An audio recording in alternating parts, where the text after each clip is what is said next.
Today I f***ed up by drinking hundreds of ants all summer long. This happened during quarantine, so I was the only one in the office who drank cream with their coffee, so they got me a huge cream container with the squirter on top of the lid back in like April. The first couple of weeks everything was fine, nothing out of the ordinary. Then for a couple of weeks I was quarantined due to contact tracing, and by the time I got back there were only 3 of us left in the office, essential personnel. That's when I noticed the squirter started acting funky, with less and less cream coming out each day. I never bothered checking, so I just continued struggling with the squirter all summer, assuming some dried cream was the cause of the blockage. Months later, it seemed to have finally run out, so I opened the lid to see if there was any left to pour in my coffee. Nope. Just hundreds of dead and alive ants squirming around. Dozens of them were stuck in the tube leading into the squirter, thus causing the blockage. Apparently the office cleaner wasn't essential personnel and left some crumbs out near the creamer, leaving ants to get in and me to consume them for over 4 months. It was a small office and my boss lived above it in a loft, so I assumed he was cleaning both floors. It wasn't until everyone came back when I learned no one had been cleaning it the whole time.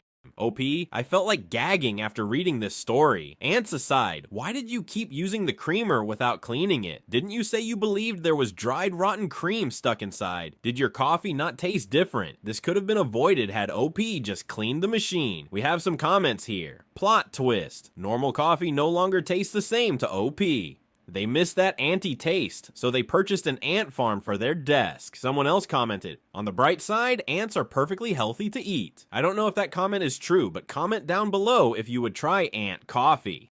Catastrophic suit failure at the pool yesterday. What's your embarrassing story? I, 39, male, went swimming on my lunch break yesterday at my local community pool. I finished up my workout and was drying off on the deck when a woman who worked there walked up to me and said, "Sir, you may want to buy yourself a new suit," while gesturing towards my backside. I reached around to feel, and the entire seam had split open. My butt was hanging out for all to see. I laughed out loud, thanked her profusely, apologized, and wrapped my towel around my waist. As I walked off the pool deck, the young male lifeguard was half looking at me and half trying to avoid making eye contact. I looked at him and said, "It's all the rage in France right now. Get with the program." He laughed and said, "I just can't get behind it." It was embarrassing AF. But what could I do? I just had to roll with it. The good news, I get to buy myself a new suit. I guess I can recall when I felt it start to split, but it felt like an air bubble in back. Once it ripped fully, I couldn't feel it anymore. I must have done 1,000 yards, with my butt hanging out. I feel for the people who had to see it. OP,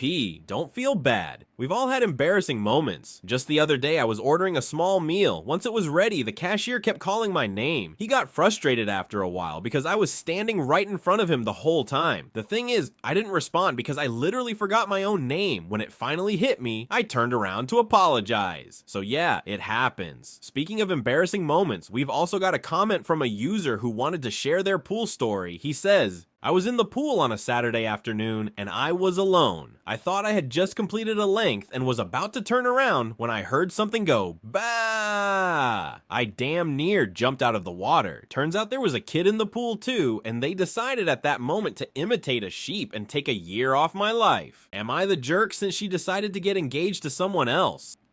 Okay, so basically I was heading home after going bowling with my friend, let's call him Luke.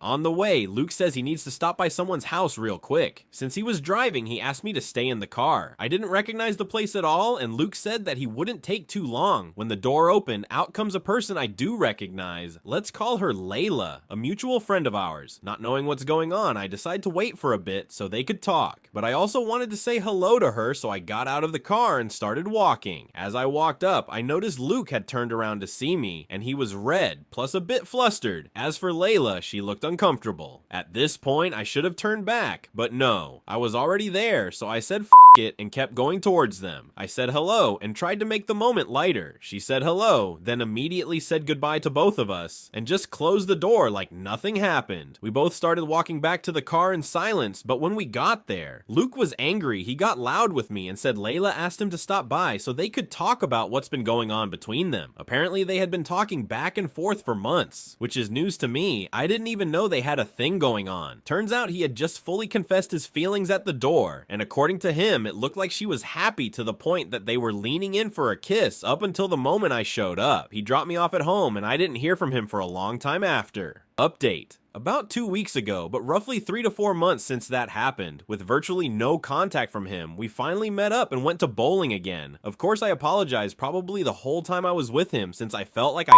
cock-blocked him. I did also get to ask what happened between them. Turns out that she was dating someone else at the same time she was talking to Luke. So when I interrupted their moment, she took that as a sign from God that they weren't meant to be and that she should be with the other guy. Not only that, she's currently engaged. So on one hand, I feel bad for not staying in the car, but on the other, I feel that she used me as an excuse to get engaged with the other guy. Therefore, she doesn't deserve him. Now, I'm here trying to salvage my friendship with him. OP, I don't think you were the jerk here. I think everyone kind of sucked in this situation. First, why didn't you just stay in the car? It wasn't that hard of a request to follow. Then there's Luke. Sure, he was angry at you for interrupting his big moment, but why didn't he explain or at least say it was important? And Layla, there's no way she really took this as a sign from God.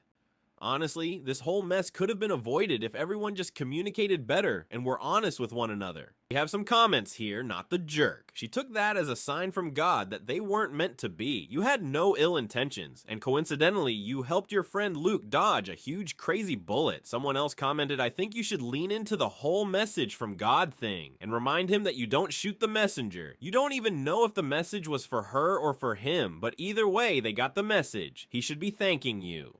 Finally, someone asked, OP, were you told to stay in the car? Which they answered, yes. Comment down below to decide if OP is the jerk. Don't forget to like, subscribe, and share your stories for a chance to get them made into a video. Thanks for watching.